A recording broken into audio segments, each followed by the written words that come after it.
So Unified Robotics is an independent organization dedicated to bringing inclusive robotics to students of all abilities.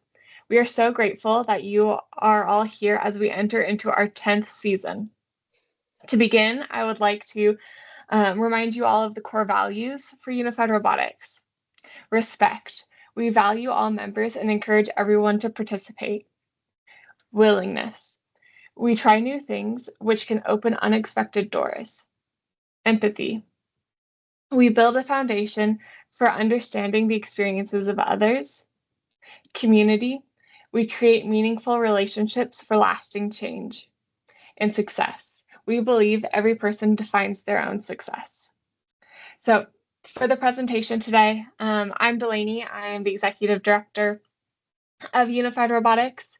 I'm joined with Andrew Leprod, who's the Program Director. He's the one working behind the scenes for all the team's details right now. And then we have Rhonda, who's our Game Design Coordinator, and will be walking us through a little bit about building and programming your robot. So before we dive into that, I would just like to go over all of the amazing regions that we have for this season. So we have 5 new regions, which is very exciting. So I would like to welcome Boston, Livingston County, Maine, New Jersey, and Northern California. And then for the regions who are returning, and a lot of them are growing in size, we have Australia, Dallas-Fort Worth, Texas, Michigan, Minnesota, Oregon, and Washington. So you can see we're spread all over the map. Very exciting for all of the new and returning regions. So now I'll hand it off to Rhonda. Hello, everyone. Welcome. So for our game, like in previous years, both Lego Spike Prime or Lego Mindstorm EV3s are acceptable and able to be used. We will be providing a little bit of information on with images, building ideas, and programming for both models. I think a lot of people are on Spike Primes, but yeah, if you've got EV3s, those work too. So our Lego Spike Prime, you're using what comes in the box, what comes in the kit. We have it outlined there of what you're allowed to use. So with Spike Prime, you have the 1 large motor, the 2 small motors, and the 3 different sensors. EV3s have 3 motors as well. It's just 2 large, 1 medium, and the sensors that come in that box. Any of the cables that come in the box, you're allowed to use any of the parts that come in your box. And if there's any questions about that, you can let us know. Yeah, so programming. Both Lego Spike Prime and EV3 Mindstorm, you're able to program in Scratch. EV3 Mindstorm also, I'm not sure if they still support it, but they used to have the proprietary EV3 coding, so some of you might be familiar with that. Scratch is the only thing available for block-based programming for the Spike Primes, and it is available for EV3s, and that is definitely what we would recommend, and we'll be definitely providing for the coaches some outlines as needed. That is the same as what we've done previous years with the Lego Scratch the last few years, and it's worked out really well. And you can see on this slide here, oh, just back a little tiny bit, sorry. Yeah, you can see on this slide here, there is links to downloading and accessing them. And you can see here the Scratch style programming. If you're familiar with the Mindstorm, the previous EV3 proprietary language that they had, you can see that you can program the exact same thing with Scratch. And this slide is just demonstrating how you would take that EV3 code and convert it to, in this case, a loop with an if-else statement in Scratch. A lot of students are familiar with Scratch, and this is one of the benefits to using it is because it's used outside of Lego robotics as well. A lot of students are using it in their classrooms, in school, and in other programming areas, so they're very familiar with it. When you're doing it with Lego, there are some different blocks, a few new, different things outside of whenever they're programming at school, for example, programming the sensors, but it's all very familiar, and that's one of the great benefits of using scratch, as the students really are familiar with it and really like it, and it provides a lot of capability to program some very specific things. We're passing it off to our Australia team, and they have this amazing game that they're going to show us. Once again, we're speaking to you from the 5985 Project Persepolis workshop in Australia, and we're just about ready to reveal the 2024 Unified Robotics game. The sound effects just keep coming. You had lots of fun last year, and it's time to add some more. We have a brand new theme with lots of room for creativity and enthusiasm. It's time to get wacky.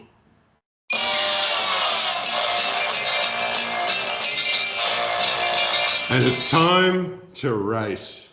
It's time to compete for the title of World's Wackiest Robot Racer. Working in your teams, design your library, don your racing suits, and build your own wacky robot racer for some cartoon fun. And now let's take a look at the field. So this is a racing game where you pick your strategy and your design. Your racer will drive 3 laps around the playing field, fighting to reach the finish line before your opponent. And it wouldn't be wacky races if you couldn't be dastardly. To help you finish first, you might apply some wacky tricks to slow down your opponent. But finishing the race is even more important. Now programmers, start your code and get racing. 3, 2, 1, go!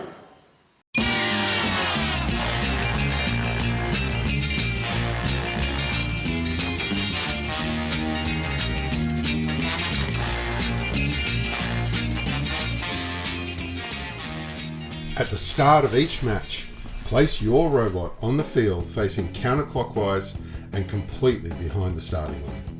Robots can be placed in the middle, outside, or inside of the track. If you have a weapon or payload, it must be set up and ready to go. Once the robot is in place, wait for the referee's signal to activate your program and wait for the start signal. The referee will say 3, 2, 1, go! And you should hit the control to start your robot's countdown before starting to race. Make sure you remove your hands quickly to not confuse your robot. During each match, racers travel counterclockwise for up to 3 laps of the track, scoring 1 point for each successful lap. Racers earn 2 more points by stopping their race when they reach the finish zone on their 3rd lap, and an extra point if they reach this area before their competitor. Remember, this isn't robot sumo. Colliding with another robot will hurt both of you. If you see another robot in front of you, you're probably winning. Don't try and collide or take risks. Each team gets 3 rescue tokens per race. Spend these tokens to have the referee rescue your racer or get 1 point for each unused token. A rescue is not allowed if your racer is simply heading the wrong way. It wouldn't be wacky robot races without playing dastardly. Read the driving wacky rules if you wish to cause mayhem. But remember, just like in the cartoon, being dastardly can backfire horribly. It's time to get racing. We wish you and your teams a fantastic season. Good luck and have fun.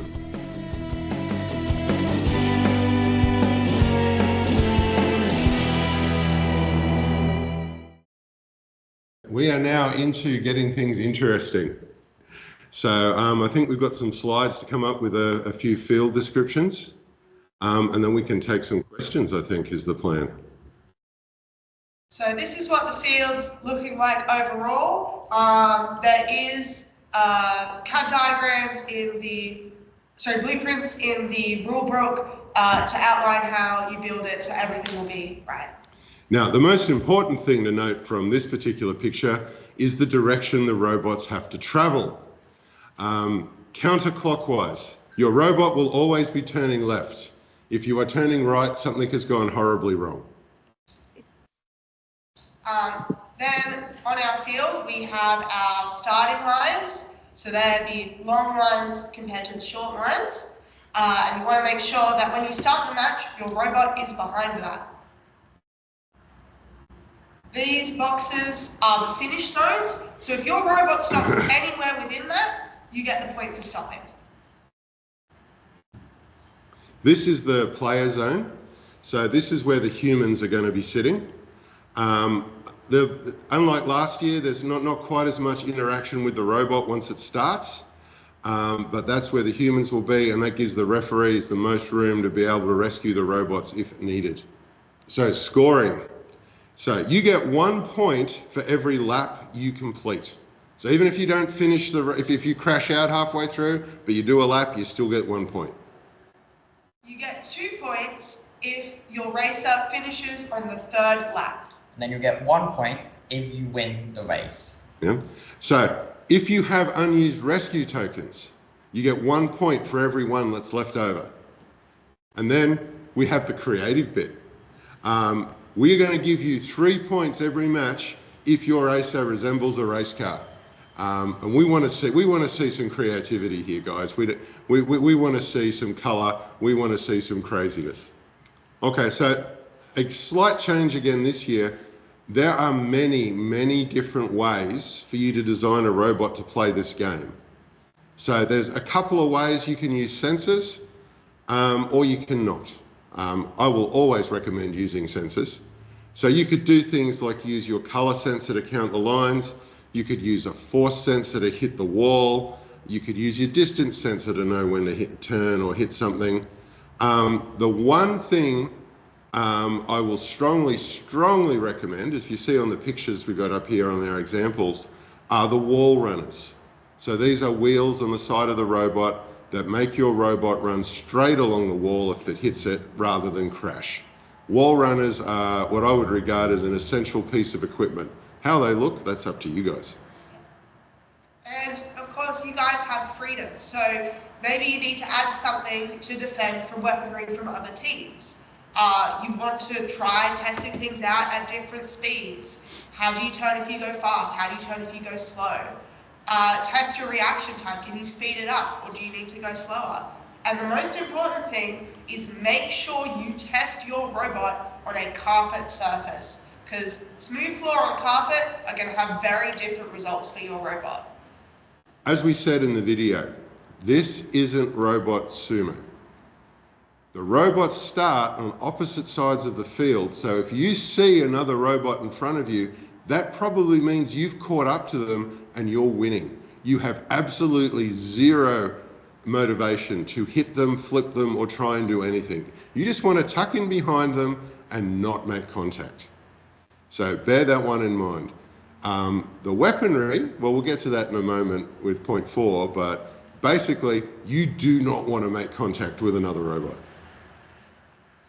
So with weaponry, if you can't make contact with another robot, what can you do? So a great way to look at it is, can you get the other robot to turn around before it needs to? Or can you get it stuck on the field so it can't move? So dropping a payload, if you drop it too early, it can affect you because you can end up getting caught on it when you are going around the laps. So it's all about timing and making sure you're using those payloads correctly and making sure you're using them effectively. Yeah. There are very specific rules on payloads you're allowed to drop and weapons. So there's a whole section on rules called driving wacky. So have a good look at that. You are not allowed just to drop off portable walls. You've got to be cunning. So we've got the full rules document there. Everything's laid out, as Faith said, also including the CAD technical diagram of what the field is supposed to be like with measurements.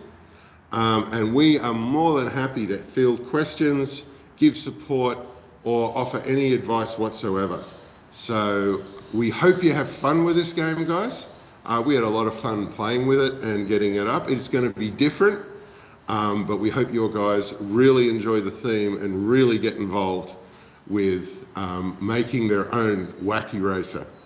So I just want to call out, just because we have so many new regions starting up this year, it's cool to see kind of just a snapshot of all the different championships that are going to be happening over the course of November and early December.